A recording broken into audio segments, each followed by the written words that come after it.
So The Day the Earth Blew Up is a Looney Tunes movie.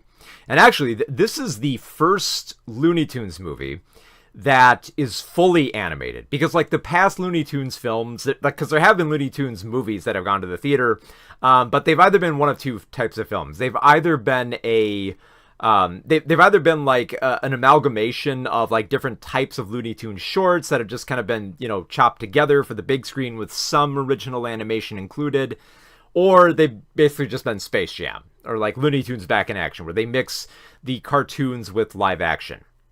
And so this is the first film that's actually fully animated. And what I love so much about The Earth Blew Up is that this is a film that understands the great appeal of Looney Tunes.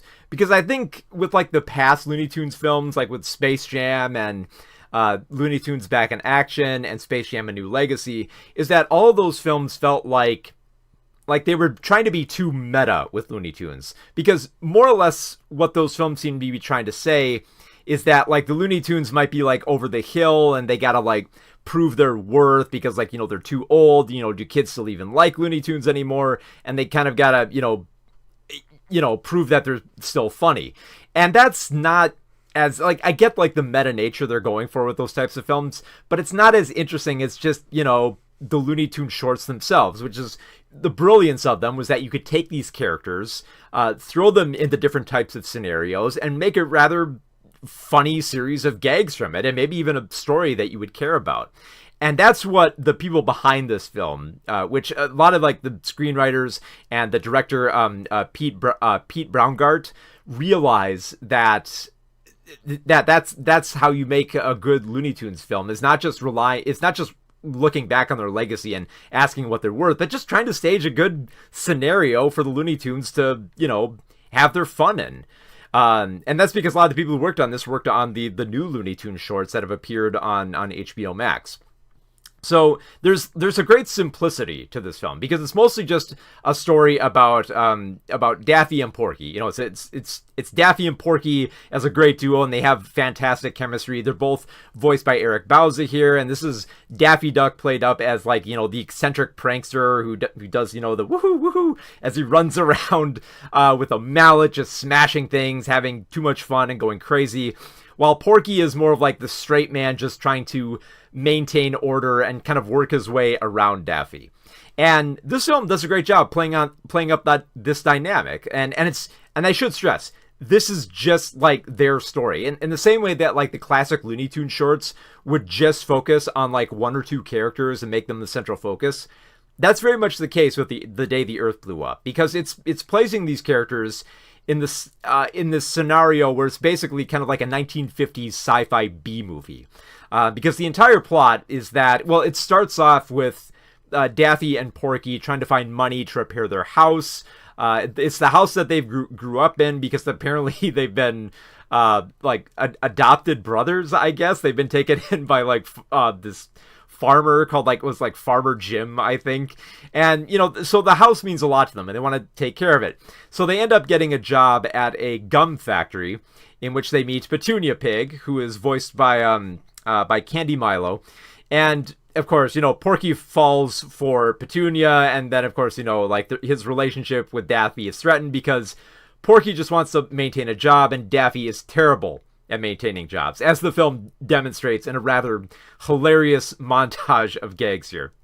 But then, their problems worsen when they realize that the Earth is under attack by a mysterious alien invader who is transforming all the gum so that anyone who chews it will be transformed into a zombie, more or less, like a zombie controlled by like the gum in their mouth.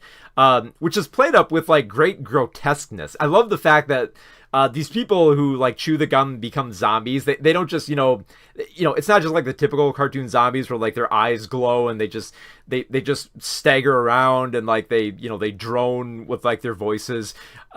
I love the fact that like the gum in their mouth like spawns eyeballs and it takes on different mutations and forms. Like at one point, Daffy, Porky, and Petunia are fighting this grotesque gum monster of like teeth and eyeballs, and it just mutates its shape, and it feels like, wow, like I was surprised. This actually feels like kind of like the Blob, or like pretty much like a 1950s sci-fi B movie, and like they are playing it up very much as kind of like as like an ode to those types of films, but also as an ode to, you know, like the hilarity of Looney Tunes in general. Because, like I said, there is a lot of faith in what can make Looney Tunes work here, and they realize it's not through just trying to like update the Looney Tunes as much. There are some updates, like it's not like a film that's, you know, strictly in the 1950s.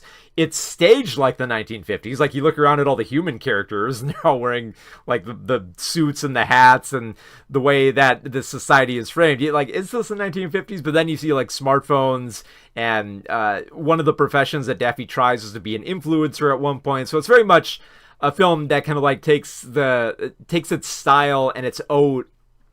Takes its kind of like style and its inspiration from the 1950s, but still has enough faith to make a film that can take place in the present and still feel like a cartoon that can work on its own merits, rather than, like I said, trying to update, you know, prove the worth of the Looney Tunes here. And I also love the fact that the alien invader is played up with great eccentricity by Peter MacNicol, who you might remember from Ghostbusters 2 as the guy who kept saying, like, it's Vigo, or you might remember him as, like, X the Eliminator from Harvey Birdman, Attorney at Law. And Peter is very much in his element here. He is having a meal out of this role. His voice is high, he's eccentric, he's angry, he's frustrated, and there's a rather funny twist with this, with how he's staged in this film, where I just got more excited to see him every time he's on screen. So the way that I mean, first off, I gotta compliment the 2D animation here. It's gorgeous, it's lavish, it feels like it has like a lot of expression, where it doesn't feel like it's stilted. I think that was probably my biggest concern with a film like this, because when you look at like I looked at like Space Jam, and it felt like the cartoons weren't playing up to a lot of their strength. It felt like they were trying to be too much on model to fit in within like a live action world. But without that, with, you know, being entirely bound within 2D animation here, it's highly expressive and very experimental and detailed at several points. In particular, I really love this sequence in the gum factory where Porky and Daffy are just starting to work, and they're starting to get into the groove of it. And as they're working, they start getting into like this rhythm where the sounds that they're making kind of reflect you might remember a familiar music choice from Looney Tunes was like Powerhouse.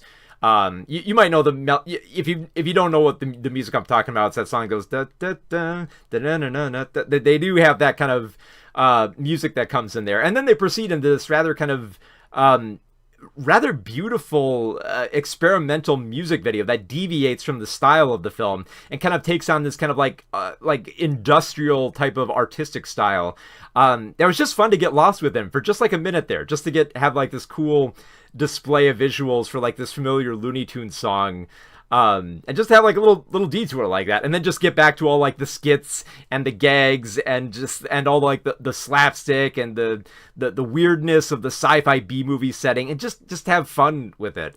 And I think what's even more surprising about film, like, because, like, you know, sure, I expected some funny slapstick, I expected some fun chemistry between Daffy and Porky, I expected some great 2D animation, and I even kind of expected them to play up the sci-fi B-movie angle. What I wasn't expecting as much was that the script that they have here actually kind of has some heart to it. You really do start feeling for the plight of Daffy and Porky as this film keeps going on. That you really do feel for their friendship and how they stick to each other. And I think I should clarify, when I say that, I don't mean that the film will just like stop dead in its tracks so that these characters can have like a tearful admission, and it doesn't feel like that phoned in moment from Space Jam: A New Legacy where Bugs is on his deathbed and has to like say goodbye. Like, it doesn't feel as hollow like that. And I think the best scene that sells that in the film is like there's a moment where Daffy and Porky are both crying over each other about realizing they weren't being the best of friends to each other.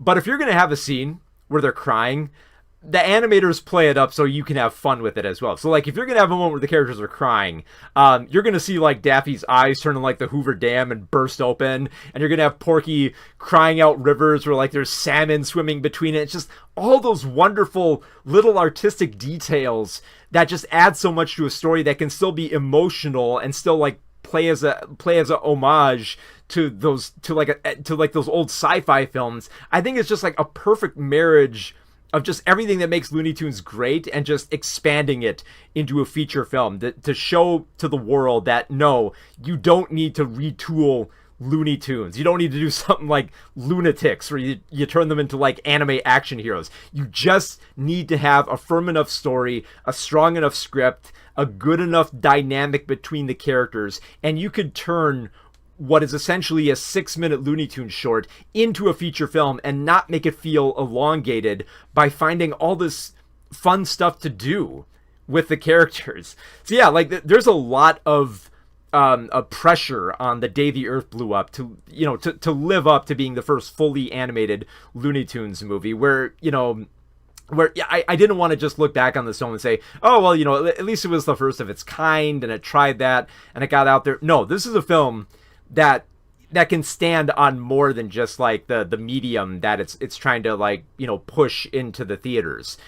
It actually, it really surprised me how much everything came together here so beautifully, and it's just fantastic to watch unfold. So yeah, The Day the Earth Blew Up is very much the Looney Tunes film that everybody has been waiting for. Just everyone put a lot of effort into this film. It works so well.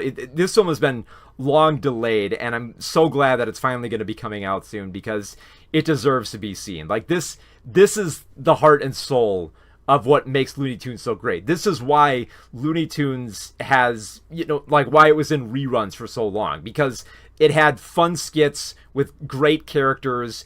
And if you put the right script in front of these characters with directors and screenwriters who care about this material, you can make something beautiful. And that's exactly what The Day the Earth Blew Up. It's everything that I wanted a Looney Tunes movie to be, and so much more. I love this movie so damn much.